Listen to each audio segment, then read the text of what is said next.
Okay, in this example, we have a pulley attached to a mass from one side and to a spring from the other side using a rope, like through a rope, and the side that we have the spring attached is also attached to the ground. We know the mass moment of inertia of the pulley around its center, well, it's not unbalanced, so it means that the center of this pulley is the center of mass for the pulley. And we know the value of the mass.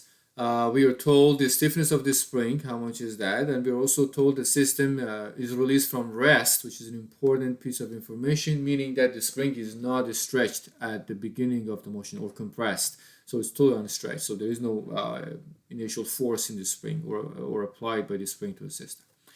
At this instant, well, not at this instant. At the instant the mass has fallen 0.2 meters, we are asked to find the angular acceleration of the pulley and the tension in the rope between the mass and the pulley, right here. So for this problem, I'm just going to start from free body diagram instead of looking at kinematics to see what do we need from kinematics.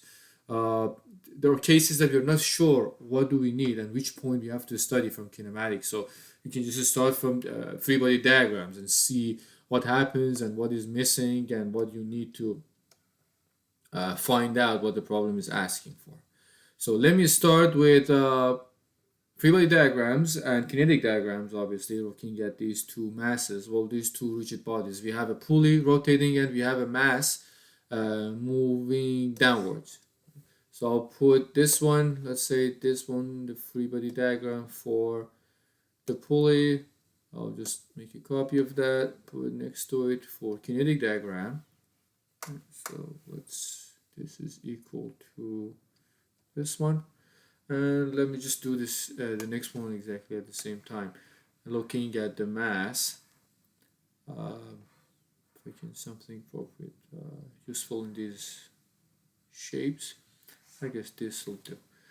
Okay, so this one, assume that this is our mass, a little bigger than that. I guess that's as small as I can make it. Make a copy of this, and put it next to that for the kinetic diagram. Okay. There we go, these two are equivalent. Okay, looking at the pulley, the forces, well, we have tension on the spring, on the rope on this side, and we also have the force from the spring on the other side. So this would be, let's call this T is tension, and this is Kx, since there is no initial stretch in the spring, so we're good. We can just put X, the same value of the motion of the mass, since they're connected using a rope. Let me see. So we have the center right there. I need to put the support forces. I have here, I'll just take them in positive direction. I don't know exactly which direction they should be, but as long as I assume a direction and make sure that they're there, it should be good. Also keep in mind that I'm taking this as X and this as Y axis. What else? There's one more thing, and that's the mass.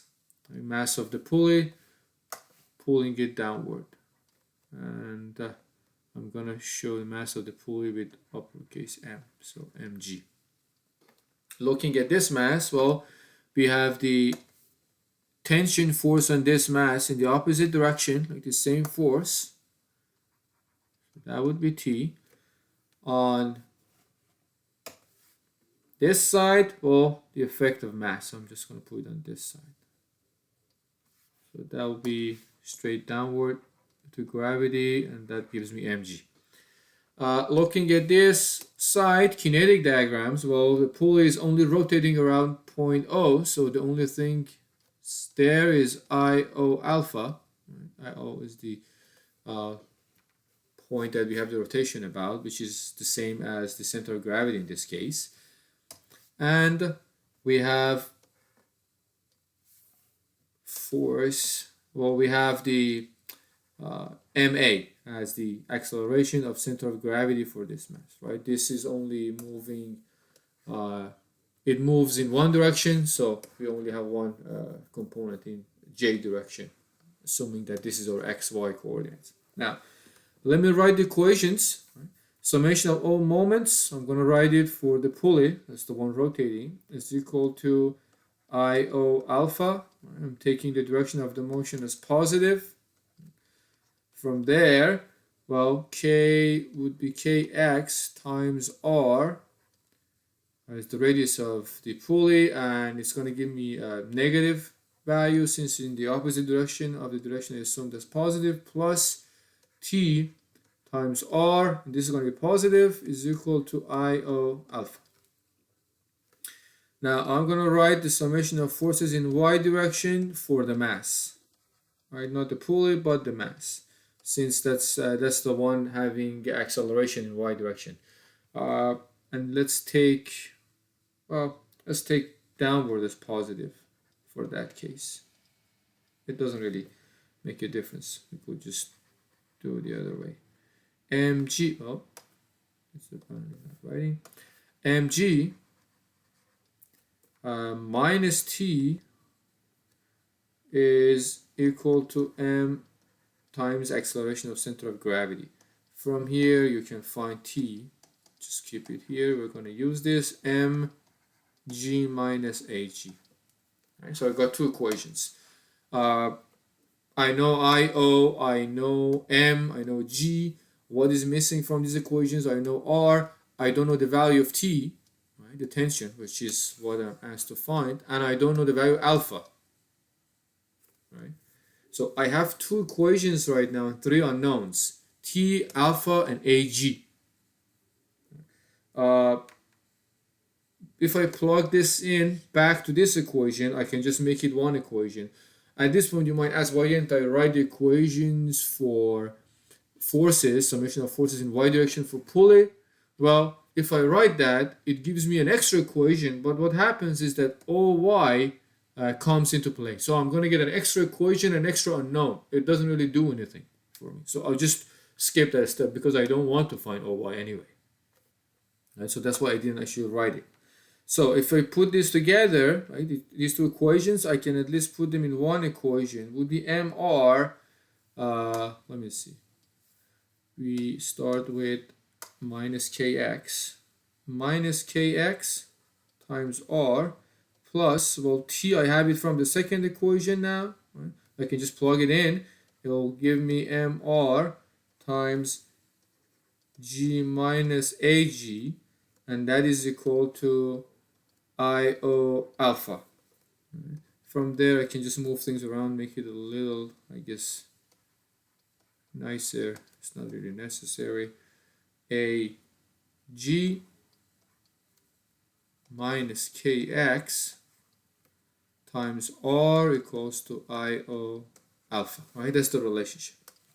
Now, I have one equation after plugging in this equation into this equation. But there are two unknowns. I don't know what Ag is and I don't know what alpha is. So now at least kinematics, I know what I'm looking for. Let's call this equation 1.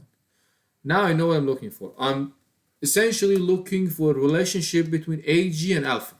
So I have to find this relationship using kinematics. That's the missing part that I need to be able to find what I'm asked for. So we have one equation, two unknowns. What we do, we look at the kinematics. Let me see if I can bring this problem, the figure. There we go. So we can actually use it again. I'm gonna put my frame. I'm dealing with kinematics. I have to decide where to put it and what rigid body is attached to. I'm gonna put my frame on this. This is X. This is Y. And I'm going to attach it to the disk. Attached to the disk. Now, where do I study? I'm going to study this point. Let's call this point A. Right? Where is it? It's on the disk. But keep in mind that we also have exactly the same point on the rope. Right? I'm studying the point on the disk. There are 2 points at this place. One is on the disk, one is at the on the rope. I'm studying the point on the disk. So let's put it this way. Looking at point A, looking at point A, VA, I'm going to study the velocities. I'm looking for some relationship between A, G, and alpha. So it's going to be VO, oh, this is point O, center, plus V relative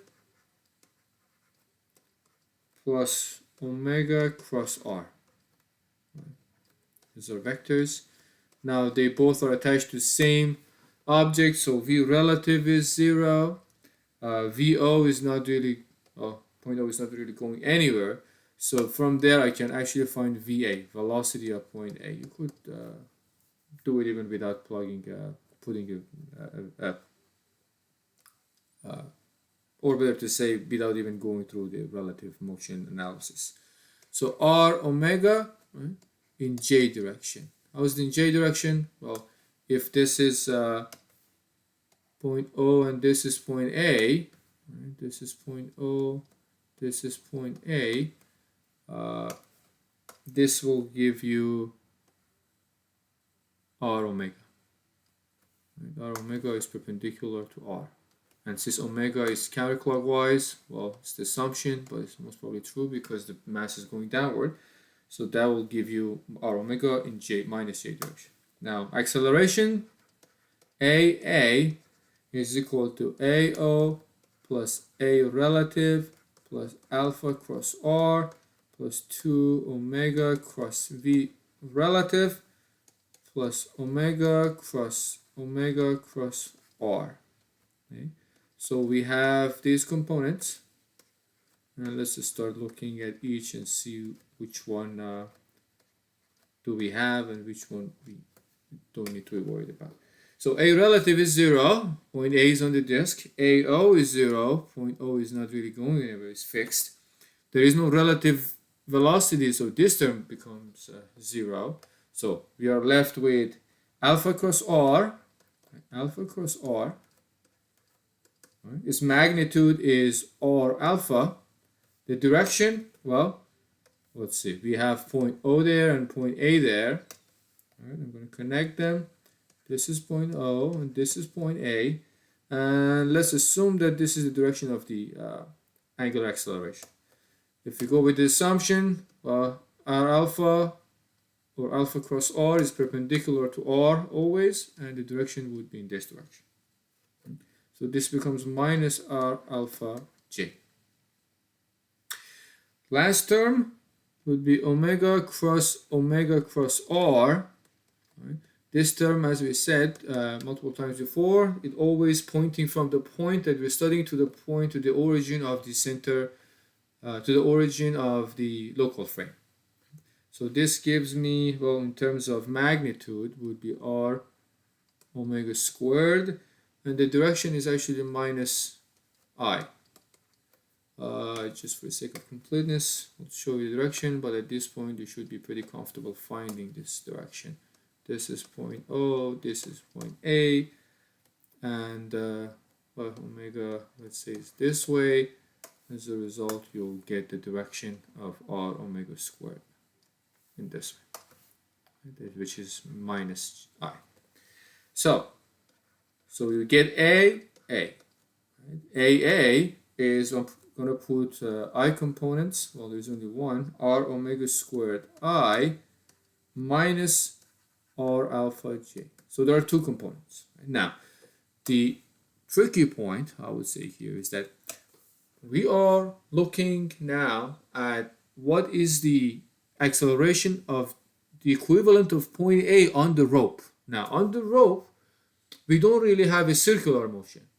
If we don't have a circular motion, this means we don't have a normal component of acceleration, right? The normal component of acceleration is 0 for the point that is on A. At the moment that you're here, yes, these 2 points have the same components. But once this goes downward, right? Once we are just looking at the rope is just following a straight line motion. So there is no normal component for the rope. So what happens is that the point on the rope has the acceleration of just R alpha downward.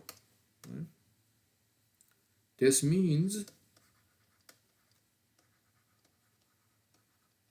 means the point on the rope let me put this, it has the acceleration AG, which is AG, right? The acceleration of the point of the rope is equal to the acceleration of the mass. They're connected. They move with the same acceleration. So here is what I was looking for. See, after all this, I could find the relationship between AG and alpha. Now I can just plug this in. Right? Now I have two equations, two unknown, right? This equation and the equation I got from before. These two give me what I want. I remember, this is what I had before. I had a relationship between AG and alpha. Everything else I knew. Now I have a new equation. I could find another equation that helps me to figure this whole situation out. So I can just use these two equations. If you put them together, I'll just let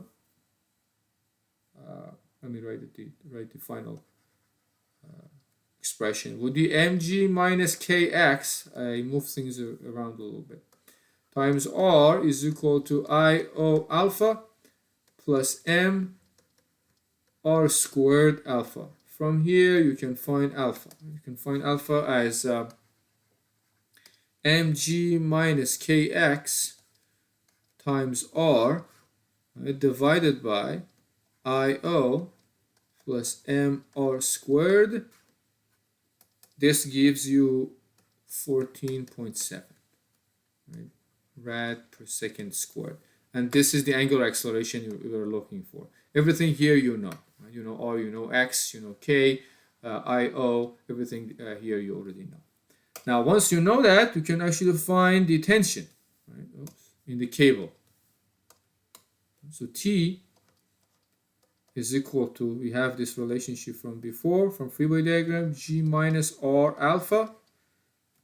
So this becomes 5, which is the value of M, 9.81 minus 0.1 times 14.7. And from there, you can find T as 41.7, the tension in the cable. And that's what you were asked to find.